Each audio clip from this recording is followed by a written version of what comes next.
Mi nombre es Daniel Díaz Ataucuri, soy profesor titular en la Universidad Nacional de Ingeniería y en la Universidad Nacional Mayor San Marcos en el área de telecomunicaciones. A continuación vamos a hacer un análisis del protocolo IP versión 6. Para ello vamos a recordar algunas definiciones. Posteriormente vamos a ver un repaso de lo que es IP versión 4. Luego haremos un análisis detallado del protocolo IP versión 6, haciendo énfasis en los diferentes campos que conforman este protocolo, así como sus direcciones que nos ofrece. Luego haremos un análisis del protocolo ICMP, que viene a ser un protocolo complementario a IP versión 6.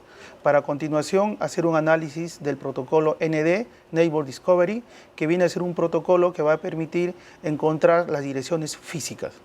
Luego, para terminar este curso, vamos a analizar los procesos de transición de IP versión 4 a IP versión 6. Una de las primeras preguntas que frecuentemente nosotros nos hacemos es ¿qué entendemos por Internet? Para poder clarificar este concepto, vamos a hacer referencia a la Real Academia Española, que define textualmente la Internet como una red informática mundial descentralizada formada por la conexión directa entre computadoras mediante un protocolo especial de comunicación. Voy a centrarme en la última parte de esta definición, un protocolo especial de comunicación. Nosotros conocemos que la Internet está formado por un conjunto de redes heterogéneas. ¿Esto qué quiere decir? Un conjunto de redes de diferentes tecnologías. Para que la información desde un usuario A a un usuario B en lugares remotos circulen por estas redes heterogéneas, es necesario la presencia de un protocolo especial. Ese protocolo especial es el protocolo IP, ya sea IP versión 4 o IP versión 6. Podemos también describir la Internet desde dos puntos de vista muy interesantes. Uno desde el punto de vista hardware y otro desde el punto de vista software. Desde el punto de vista hardware nosotros comprendemos la Internet como la interconexión de dispositivos como los routers, los switches, los access points, entre otros. Y desde el punto de vista de software podemos a su vez distinguir dos aspectos. Aquellos programas, aquellos software que están íntimamente ligados a los dispositivos de interconexión, conocidos como protocolos, y aquellos software o programas que están interrelacionados directamente con el usuario final, que vienen a ser las aplicaciones. Aquellas aplicaciones a través del cual un usuario hace uso de la red propiamente dicho. En otras palabras, la Internet viene a ser esa gran infraestructura que nos permite ofrecer servicios vinculados a aplicaciones distribuidas. Otro tema también que escuchamos mucho hoy en día es el tema de Big Data. Para entender Big Data es necesario hacer un pequeño recordar de lo que eran los datos de hace décadas atrás.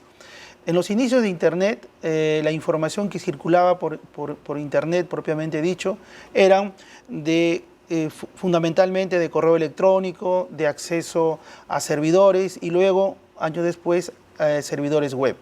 Y estas informaciones, estas data que circulaba por dicha Internet, tenía una característica también de que los volúmenes eran relativamente pequeños. Y además eran aplicaciones del tipo elásticas. ¿Esto qué quiere decir? Que si la data llegaba algunos segundos más o algunos segundos antes, no era de mucha importancia para el usuario final. En cambio, hoy en día, los datos que circulan por la Internet son datos generados por aplicaciones que a su vez nos introducen a la red una cantidad inmensa de bytes. Es decir, una de las características de los datos que circulan por Internet es el volumen, ¿no? Por ejemplo, si hacemos referencia a aplicaciones que están vinculados al tema satelital, vamos a observar que en una toma satelital se generan gran cantidad de información que a su vez van a ser inyectada a la Internet para que sea distribuido y sea analizado en las universidades y los centros de investigación o en los organismos de toma de decisión. Otra de las características de la información que circula por Internet es la velocidad. De nada vale acceder a la información en el momento que ya no nos corresponda, que ya no es de interés. Para ello, la velocidad es uno de los aspectos fundamentales en los datos que circulan hoy en día por Internet. Y además, los datos ya no son generados desde un determinado conjunto de aplicaciones, sino hay una amplia variedad de donde se generan estos datos. Por ejemplo, podemos hablar datos generados en el campo de la agricultura, agricultura de precisión, podemos estar hablando de datos generados en la ganadería, la ganadería inteligente, algunos lo denominan así, de la minería, de la educación, de satélites, de drones, de redes de sensores, etcétera, etcétera, ¿no? Es decir, los datos que hoy en día circulan por Internet presentan tres grandes características: volumen, grandes volúmenes, velocidad, acceso en tiempo real, y variedad, una diversidad de orígenes de la información. Toda esta forma de ver de los datos por Internet origina el concepto de Big Data. Entonces nosotros entendemos por Big Data aquel conjunto de información que hoy en día circula por Internet, caracterizando fundamentalmente por su velocidad, por su volumen y por variedad. También es bueno hacer hincapié que hay otros factores más que determinan el tema de Big Data. Bien, ¿por qué es importante el tema de Big Data hoy en día? Porque si a ese volumen de información con estas tres fundamentales características le aplicamos métodos estadísticos, nosotros podíamos estar identificando en un momento determinado, por ejemplo, el origen de la data que circula por una determinada red. Podemos ir conociendo el perfil de quien genera esa información. Y si ese resultado de análisis de la Big Data lo llevamos al tema empresarial, al tema comercial, podemos recomendar a los administradores de redes modernizar su infraestructura para dar mejor calidad de servicio a determinados usuarios que están generando determinadas aplicaciones y tráficos por Internet. De ahí la importancia de lo que viene a ser Big Data. Otro tema también importante es lo que es Internet de las cosas. El tema también es muy simple, ¿no? Todas las cosas van conectadas a Internet. Hoy en día no tiene sentido diseñar algún dispositivo electrónico y que ésta se encuentre completamente aislado de la Internet. Todo debe ser conectado a Internet con el propósito de compartir la información que se genere y con el propósito también de ir monitoreando y conociendo en tiempo real esas informaciones. Entonces, Internet de la cosa viene a ser también un concepto que escuchamos día a día. Cuando hablamos, por ejemplo, Internet de las cosas, debemos estar relacionándolos con el tema de la agricultura, con el tema de la ganadería, con el tema de la domótica, con procesamientos, con dispositivos que están ubicados en lugares muy remotos, tanto a nivel de tierra, al lado de volcanes, por ejemplo, al lado de los ríos, en pleno río para ver características del agua de dichos ríos, o incluso sensores que están conectados en dispositivos como son los satélites. Es decir, todas las cosas conectadas a Internet. Y además podemos también extender este concepto indicando pues que si nosotros como seres humanos a través de una interfaz nuestros signos vitales son introducidos a la Internet, entonces estamos hablando Internet del todo, es decir, todo va conectado a Internet, que viene a ser un concepto un poco más amplio.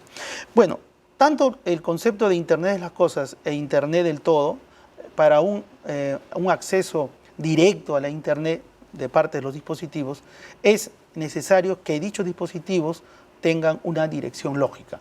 Una dirección lógica es aquella dirección que va a distinguir, que va a identificar un dispositivo del otro. Si esta dirección lógica es de tal característica que permite que la información generada por los dispositivos es de manera directa, sin, entre comillas, intermediarios, entonces estaríamos formando Internet de las cosas, Internet del todo, de una manera bastante interesante. Pero acá viene un primer detalle que hay que recalcar. El protocolo que nos permite asignar las direcciones lógicas es IP versión 4. IP versión 4 dispone de 32 bits. 2 a la 32, aproximadamente 4 billones de combinaciones lógicas. Habría que preguntarnos si 4 billones de combinaciones lógicas que determinan las direcciones lógicas van a permitir implementar Internet de las cosas. Sería bueno recordar también que actualmente en el planeta Tierra hemos pasado los 7 billones de seres humanos. Entonces, las direcciones lógicas que nos ofrece IP versión 4 no tienen ni siquiera la capacidad de asignar un número IP, una dirección lógica al ser humano. Entonces, aquí viene una pregunta: ¿qué hacer? Y la respuesta es modernizar, actualizar el protocolo IP versión 4.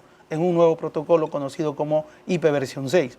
IP versión 6 nos ofrece 128 bits y 2 elevado a la 128 es una cantidad inmensa de combinaciones que van a originar las direcciones lógicas en este protocolo IP versión 6.